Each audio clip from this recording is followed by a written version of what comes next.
Okay, so you've heard what happens on the 5th of this month with the learner. We managed to capture the footage on a memory stick, and watching it back, I was quite shocked, because you seem to go into a zone and you just follow your training and you know it works. So I want to go through choking first of all, so John can bring his neck over here. No, that's charming. First of all, I want to start off with primary survey. This is the thing that keeps the first aider safe. Okay? So, can anyone remember any of the letters of the primary survey? We'll start with D. Danger. Danger. So, if you approach a casualty, you've got to look after your own safety, so you're looking in the area for any danger. So imagine John goes into the workshop and, God forbid, there's a learner entangled on a lathe. John's going in there. What's the main dangers to John? The machine. Sorry? The machine. The machine. So what are you going to do with the machine, John? Isolate. Isolate the machine. So that's one of the dangers. Any other dangers to John? Apart from the machine and the power sources it runs off. First you're running around it. Yeah. The people screaming around it. The people screaming around it, the casualty themselves, but mainly the body fluids that's all over the floor, right? Slip hazards and things like that. So be wary of your area. The next thing John's going to do, sorry John, I'm picking on you again. The next thing John's going to do is get what off the casualty response. What are you going to say? Can you hear me? Hello, can you hear me? Are you all right, mate? How is I'm a first aid? Are you okay? He's hanging from the machine there. Yeah, I'm fine. Yeah. Oh yeah, I'm just Yeah. hanging about. So you've got to get a response. If the person doesn't respond, that may mean they're unconscious. Okay? Now, the S. Can anyone remember what the S is? Something to do with like support or something? We'll get some support from someone else. Help! Shout. Yeah? Shout. The more people there, especially first aiders, the better. You can support each other. But the S is for shout for help. You could put the S at the beginning. John could be walking into the area. Help! Can I have some help? How are you now? There's one seat for you and over there. Okay? We're just going through the primary survey. Okay, so we've said D is checking the area for danger. R is getting a response off the casualty. Are they responsive? Are they conscious? S is shouting for help. Okay? So we've shouted for help. You can shout for help at the beginning if you want. John walks into the area. Can someone help? You crack. Phone is an ambulance. You do this, do that. A. Now I'm going to circle A because this is the most important check you'll ever do. Yeah? Can anyone remember what that is? Airways. Airway. Now, if you're not breathing, you're not living. The most important thing to a casualty is to breathe. If I had to prioritise different ailments with casualties, it's the 3 B's. Okay, 3 B's. Breathing is number 1. Bleeding is number 2. And broken bones is number 3. So breathing is the priority. So that's why we say, are you okay, mate? Can you hear me? Open your eyes. We need to know if they're breathing or not. So we're opening the airway. Can anyone remember how to open a casualty's airway from previous training? Yeah? Okay, then I'll just quickly demonstrate that. Don't pick your casualty up like that, by the way. Okay? So you would walk into the workshop. Someone's on the floor. They might have fainted. We have had students who fainted. We had one girl fainted 3 times in 2 days. It depends if they say to you, I feel faint, and they faint in front of you, you know what's wrong with them. Or someone says, there's someone lying on the floor, they've been there 10 minutes, I don't know what's wrong with them. You will go through this. So you walk in the area, check for any danger to yourself. Hello, can you hear me? Open your eyes, open your eyes. No response. Help, help. Right, so people start coming in. I'm going to open the airway to see if they're breathing. 1 hand on the forehead, 2 fingers on the hard part of the chin. Tilt the head all the way back. That takes the tongue off the airway, lets air in and out. And then we're going to check for breathing. So basically we do this. Look down the chest, listening for breathing, feeling for breath on our cheek. And we're down here for 10 seconds. I'm going to do the 10 seconds. Are you ready? Here we go.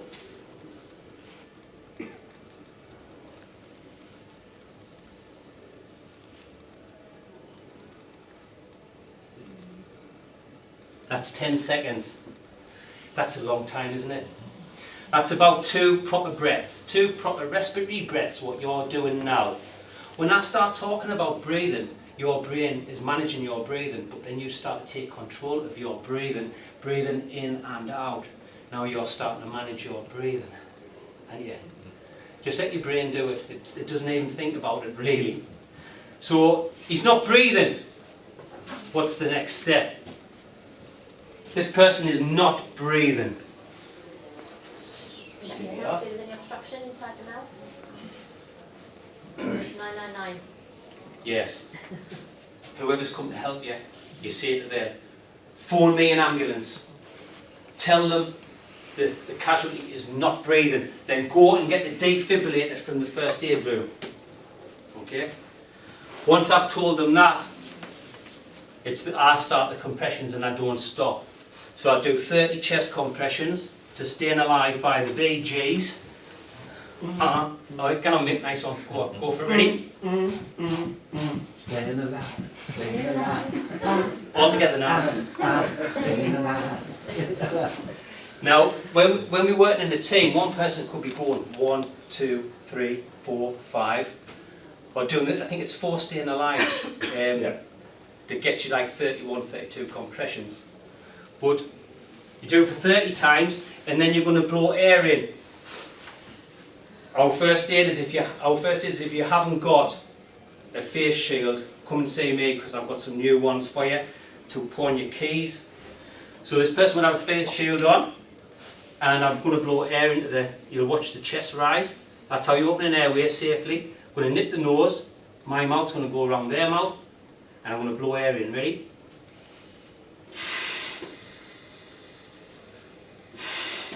So it's 1 second breaths. Back on the chest, 30 compressions to staying alive by the BGs, Mick. Again, please. He is the Barry Gibb of Staying alive, staying up. right? We've always seen that as well. Yeah. Now, what I would say is that staying alive is a little bit slow, so it needs to be like this. Staying alive, staying alive. So that's the speed. See how deep I'm pressing on the chest? 5 to 6 centimetres, the depth of that card there. And I don't stop. The defib comes around the corner, the person putting the pads on the bare chest, they work around me, I don't stop. Okay? The ambulance is on its way. Now, Eventually. sorry? Eventually. Eventually, yes, so we could be doing that for half an hour. So it would be great if I do a few compressions there, about 2 or 3 rounds of compressions. And I'll go, John, ready, jump in, and now. And then John continues. And we take turns. 3 or 4 of us could take turns. I mean, I'm out of breath now and I've only done a few. Yeah? Now, that's with a person who's not breathing. But what if the person is breathing? So I've checked the danger. Hello, can you hear me? Open your eyes. No response. Help. I've checked for 10 seconds. They're breathing. I've heard 2 proper breaths. What now? Recovery position. Recovery position. Fantastic. And on that note, could I have my glamorous assistant, Sure. Stevie Burtis, the guy who helped me with the choke the other week. I managed to get his hands off the pool learner's throat. So you lie on the floor, mate. Okay? See it get back up. Now Stevie is going to act like an unconscious casualty. Now, when you're unconscious, every muscle in your body relaxes. And your tongue is a muscle. So if I leave Stevie on the floor, unconscious and breathing long enough, he will die while he's lying on his back. I need to roll him onto his side so his tongue flops forward when he's lying on the floor like that. So if he's sick, it's going that way and not that way. And he's getting air in and out. I found out he's breathing, I'm going to put him in the recovery position. If I don't, he will die. Simple as that. Because he can vomit while he's unconscious as well. And while he's lying there, his tongue is slowly backing up to go over the top of his windpipe. And there's lots of fluid, saliva building up there as well. Stevie, do us a favour, can you move a bit further over that way? It's unconscious. You've just failed, you're unconscious. We did have a learner once who passed out at the first aid room door. He said, Ian, I don't feel very well. And he keeled over on the floor. And this is, you should have gotten an Oscar for this. Because he went,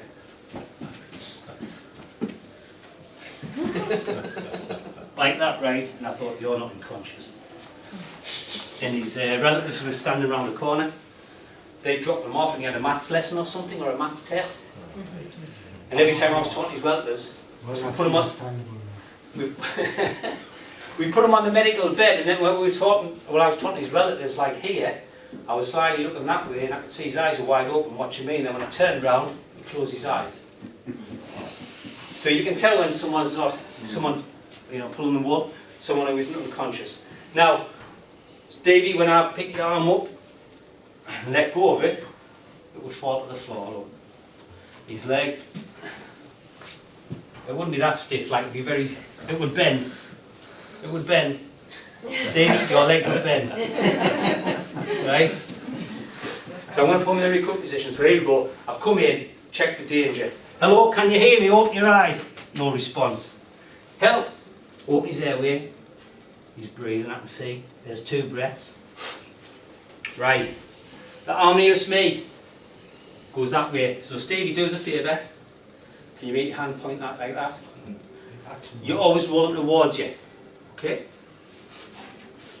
The leg furthest away, I lift up, I bring his foot next to his knee like that, and I put super glue on his knee, my hand stays there. Okay? That's what I'm going to use to roll him over. Basic physics. Okay? Leverage. The hand furthest away. Look at that, look. Oh, Daniels couldn't do that. That's magic. You would like this, no lot. Right. So the back of his hand goes on the cheek nearest me, and what we do, I call it strictly come dancing. I'm allowing you to keep your hand in the air, right? We go strictly come dancing like that, look. Right? So when I roll you over, Stevie, I'm going to be supporting your head, watch. There we go, right? I open his airway. Okay? He's still breathing, champion. I'll sort his leg out. Like that, so he's going for a run. But that's a recovery position. So anyone who is unconscious and breathing, if you leave them on their back long enough, they will die. They need to be on their side. Now if he vomits, it's coming that way. Okay? Tilt his head back there to open his airway as well. And I'm just waiting for the paramedics to come in to do their bit. Does it matter what side you roll them on, or? They always come towards you. If I was on the edge of a cliff and I went, No, but like say if you it's roll the easiest them- way. No, I'll show you another way to roll them over. half being more to the left than half that. Doesn't matter. Part, no. Pregnant lady it does. Right. Which side do you roll a pregnant person, pregnant lady? Because which side she leans on depends on where she can stop oxygen going to the baby. Do you remember what side you roll a pregnant person Right on? side. Sorry? The right side? Anyone else? You're nearly there. Well, it must be Left side. the left, then, is it? It's the right side. I'll double check my book just to confirm that, and if I'm incorrect I will let you know. I know, Why but is when that? I was pregnant, I laid on Big- my left side and Yeah. my son's heart rate did Yeah. drop, and they said, have you moved? And I said, I've been lying on my left. They said, you need to get Yeah. back up again. So. It's because of the umbilical cord and with the way the baby lies. But they turn all the time, don't they? Alright, but there is the Oh, correct right. side, right side to leave them on. So that's a good tip, that. Oh. Yeah. That's why I've rolled Stevie on his leg. You're not pregnant yet, Steve. I think I am. Right, Stevie, if you could roll back. Can you roll back? He's gone to say. Right, Stevie. Stevie's fainted now. Right? There's a learner who's fainted in my classroom. Before you go and run and knock on Ian Bell's door, who's actually left at 12 o'clock on a Friday, what you're going to do? Well, I'll remember my training. Well, here we go. Oh, he's just killed our. Stevie, hello, can you hear me? Open your eyes. Help. Check his airway. Is he breathing? There's 1 breath. There's 2 breaths. He's breathing. do us a favour, young learner. Bring me this chair here, will you? Thank you very much. We're going to lift his legs on the chair. Okay, can you get that side? Can you manage that hand? Can you? Just one leg, lift it up. That's it. There you go. That's for a faint. When your brain is not getting enough oxygenated blood, what it does, it lies you on the floor till it gets so. So what I'm doing, I'm helping the brain get more blood and oxygen. And within a minute and a half, this person started to come round. I wonder where the hell they're at. Yeah? You're going to be okay, mate. Just stay where you are for the moment. We're getting some help. We've phoned an ambulance. Has this happened to you before? No? Can you remember your name? No. Oh, okay. My name's Paul Daniels, okay? We'll make you disappear in a minute at the back of an ambulance. So that's for a faint. So we do have fainters in the college. Right, so just be wary of that. But you've got to know that the fainted. If I walked in the room and he's on the floor, I don't know what's happening. That's why I go through my procedure. Right. So he's breathing out pulmonary recovery position. I don't know what's happening. But if he says to me, I feel faint, and he collapses, then I know what to do this. Okay? Right, Steve, if you lift your legs up, put them back down. Sit up and stay where you're at. If he gets up too quick, what's going to happen? Head brush. Head brush. Is that your pop? Aye. Could I borrow it? Is the lid on tight? Aye. Cheers. It's my favourite flavour, or not? Thanks very much. I'll Yeah, be in charge. yeah. Right. This here is the person's head. And look, all the blood's pooled to the bottom of the body because I haven't been feeling very well. So what the body does, it says, I'm going to lie you down to get that oxygenated blood. So what it does, it lies you down. Right, so you're getting some now, but you're still unconscious. So what we do, we raise your legs, so you get more. Okay, that's why we raise people's legs. If Stevie was female and he had a short skirt on, we'd cover his skirt with a blanket. Yeah? To protect his dignity. Okay, Steve, do you think you'll be able to stand up now? Nice one. Okay, thank you very much. Give me a big round of applause, everyone. It's like a summer fete, you know. The 3 Fs. Does anyone remember the 3 Fs? The ones where, what happens when something happens in the workplace, or you know, whenever you've been involved where someone's passed out or in a car crash or whatever, the 3 Fs come into play for those who've witnessed this and those who potentially could help that person. Anyone? Fight, flag, freak out or something. No, you're very close. Aye. Fight. Fighting mean you'll go and deal with it. You said freak out. I couldn't think of what else to put in there. Freeze. Some people just freeze and go, I don't know what to do. Some people get stuck in. And the last F's flight. Oh, I can't deal with that. I'm away. Okay? So that's what happens naturally when things, you know, when you have an incident, whatever it may be. So the incident that happened on the 5th was a choke. This student choked. Now, this might sound crazy, but this is the truth. I was on writing the email for this training session, and training sessions like it with students. And in the email I said, I think everyone should know the basics in a short session on choking, a severe bleed and a knife wound, CPR, recovery position. And I didn't finish the email when Amber came running into the first aid room. Someone's choking. So me and Stevie jumped up, didn't we? And we ran to see what was happening. I didn't know if it was a fellow colleague or a student. All I got was, there's someone choking. There was a few people in the area, but we weren't doing much at all, and he was stood there like this. And I went over to him and I said, I was saying the words lean forward, but as I said the words lean forward, he leaned forward. So I thought, he's done this before. He knew to lean forward like that. So when someone's got a full choke, they can't breathe in or out. If someone's got a partial blockage, they can cough. So what you would do, you would go up to them and you would, it sounds silly, but you would say, are you choking? So, Steve, can I borrow you again? Oh. Okay? I'm going to demonstrate. I'm not going to hit Stevie like I hit that young lad, because he'll probably go through that wall. I didn't realise how strong I was. Yeah, when you're frightened and your adrenaline. Yeah. So Stevie, just do what that lad was doing. Right. So I went lean over, heel your hand as hard as you can muster. Smack between the shoulder blades. Smack, and then you look. Does anything come out? No. Smack even harder, and then it came out luckily. But I would do that up to 5 times. Okay?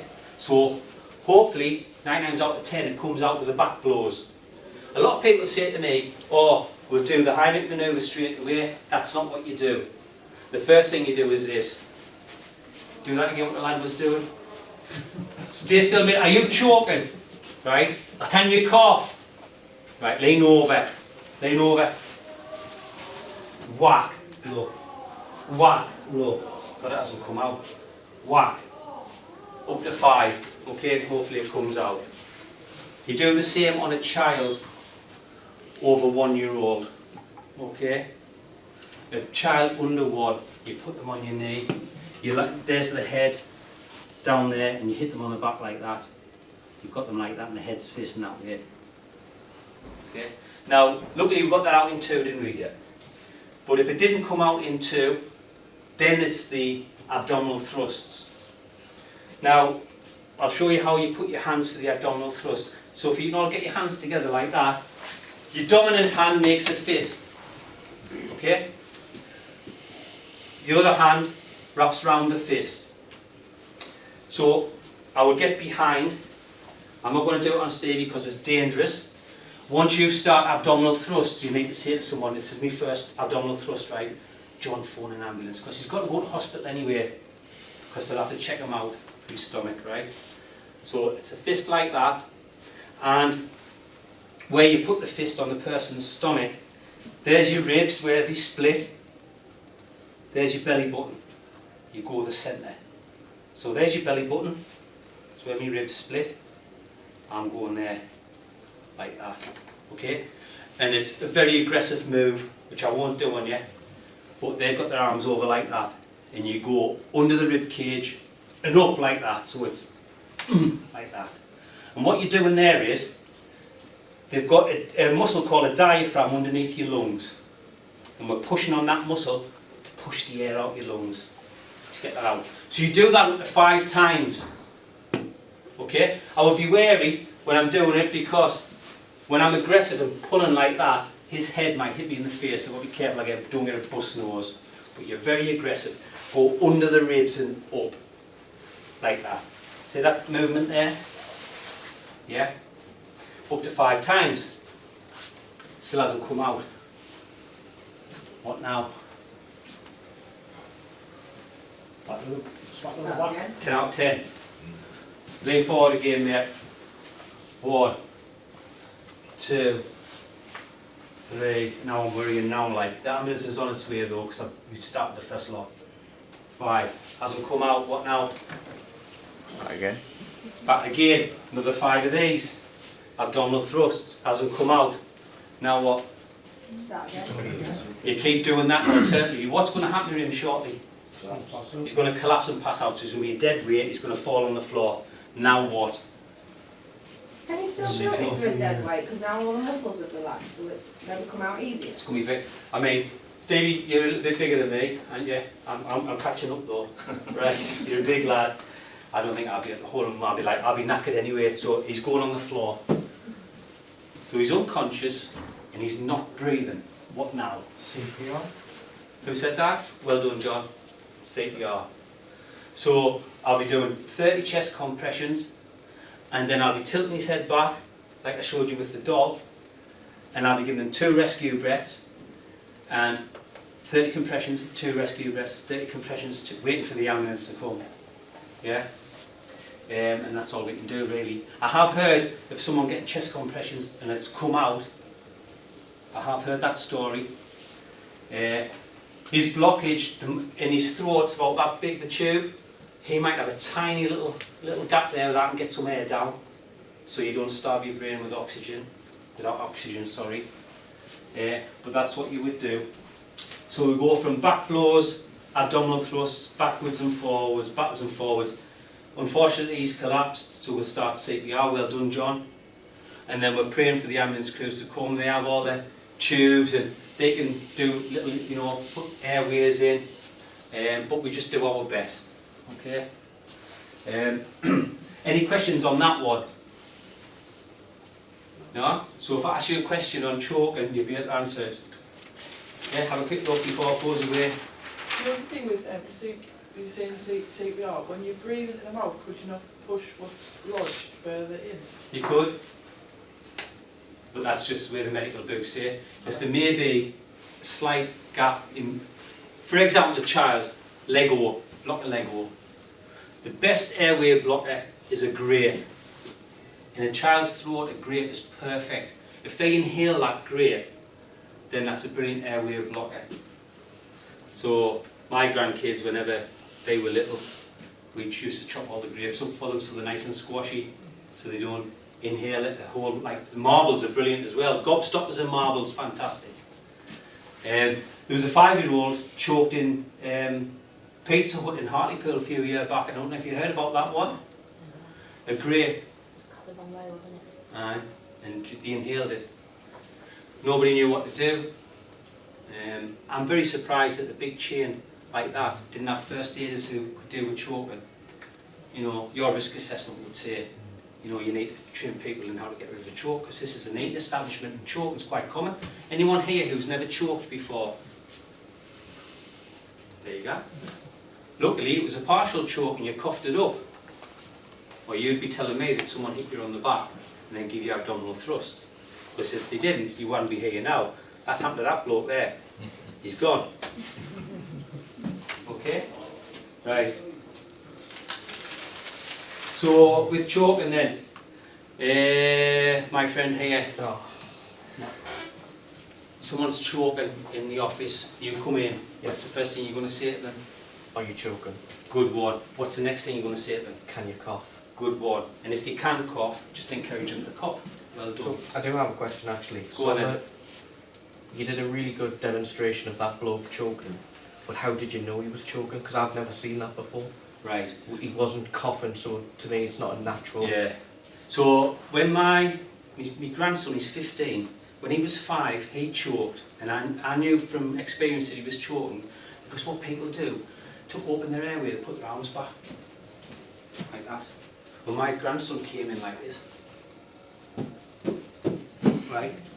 So I knew, but I was told off the canteen staff, now they're not medical practitioners or anything like that, they assumed he was choking. I'll go in, are you choking? You know, can't breathe in or out, that's why we tell them to cough, because it might only be partial. But I would have shown you the video clip when we hit that lad on the back, but I've got to get his permission first before I can show everybody. But I will be using it in first aid training as an example. And if we have anyone that we unfortunately have to give CPR to, and it's a positive outcome, I will ask them permission if I could show that as well. But that's a good question, you know, because you wouldn't know, would you? People can assume he's choking. Well, you ask, are you choking? Can you cough? Yeah, good. So you've done that then. If you are choking, you can't breathe in or out, Peter, what's your next step? Give the bend over and put them on the back.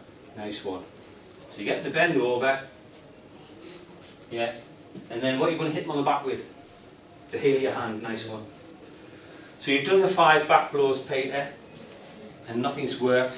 Nikki, now it's worked. What's the next step? 5 of them Abdominal thrusts, well done. with a fist Yeah, with a fist like that. in between your belly button and the bottom of your ribs. There you go, there's a split in your ribs, belly button, like that. And then it's the up. That's it, that's the manoeuvre. Not pushing in like that, but in and up. Or up and under, if you remember Eddie Waring, anyone? Yeah, we've got a few people who remember Eddie Waring. Up and under. Nice one. How many times? 5. What happens if it comes up after the second one? Stop. Then what happens to the casualty? Regular hospital. Nice one, 100%. Well done. Excellent. Excellent.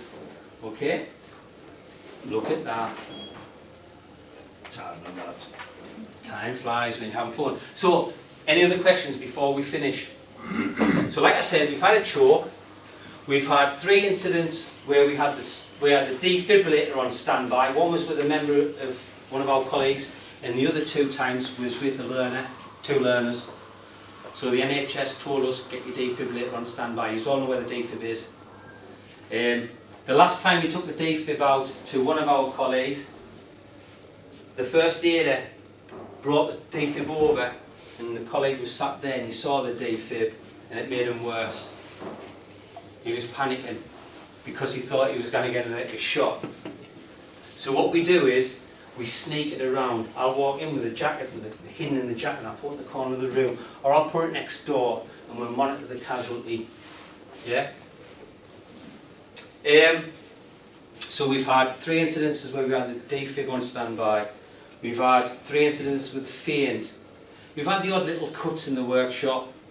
We have had where a student welded through his little finger. Yeah, we've had that. But what I'm saying is a lot of people are sending the casualties who've got minor injuries to me. And that's not my job.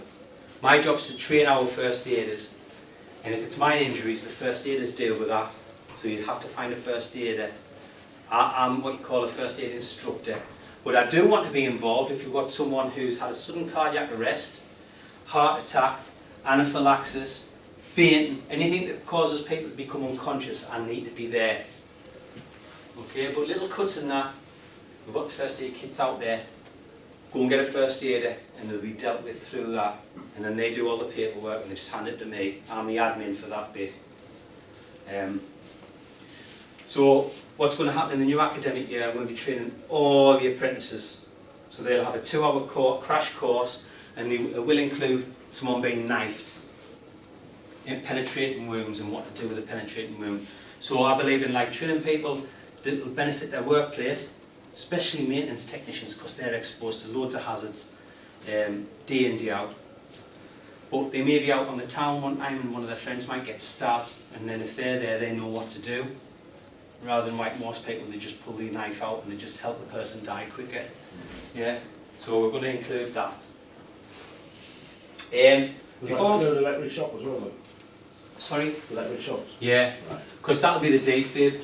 When anyone gets an electric shock and they're unconscious, it's interfered with the rhythm of the heart, so they need another shock to put it right.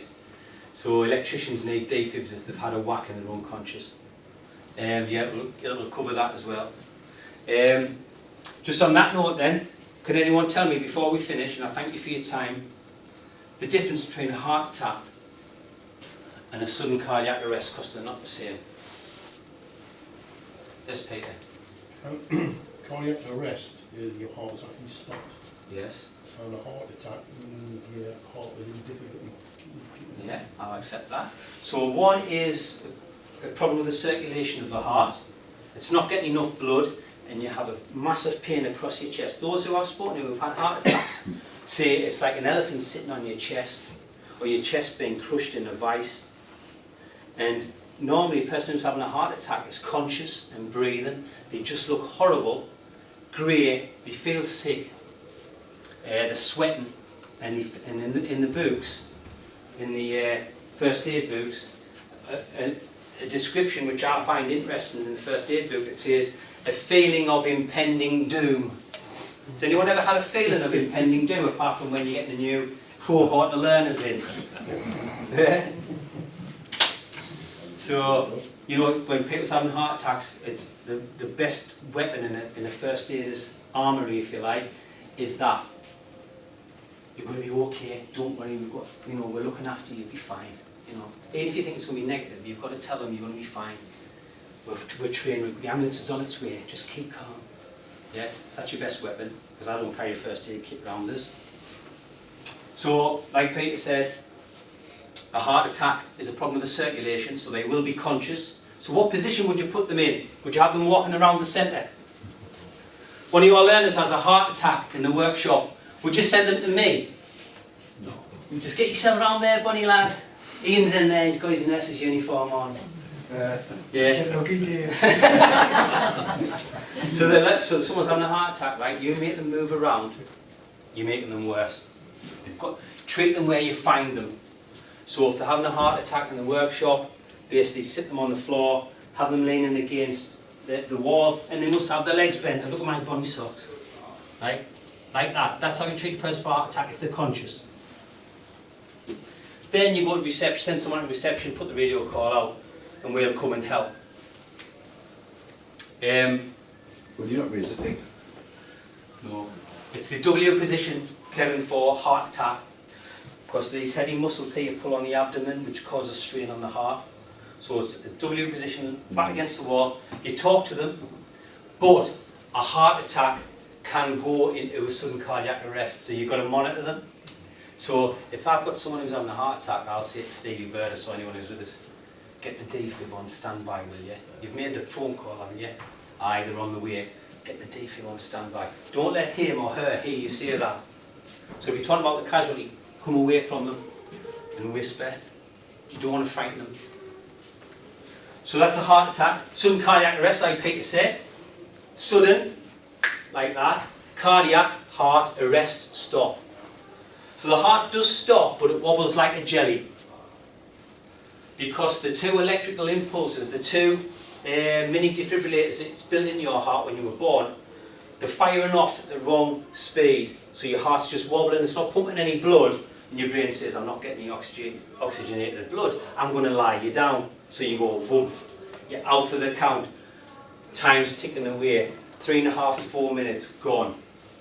So we've got to get those defibrillator pads on them within 4 minutes. So they've got a 75% chance of survival if we do early CPR on them, get the defib, phone an ambulance, get the pads on, get them shot. They've got a 75% chance of survival. Without a defibrillator, they have a 6% chance of survival. So that's why you're seeing all these defibs appearing all over the place in villages with the little key codes on. Yeah, because when someone's heart's in VF, it needs to be shot to stop it, and then it goes back into normal rhythm on its own. So if anyone tells you a defib starts your heart, it doesn't. It stops it. And then we rely on your own automatic reboot to kick back in those two little nodes in your heart to set the electrical signals away. So that's the difference.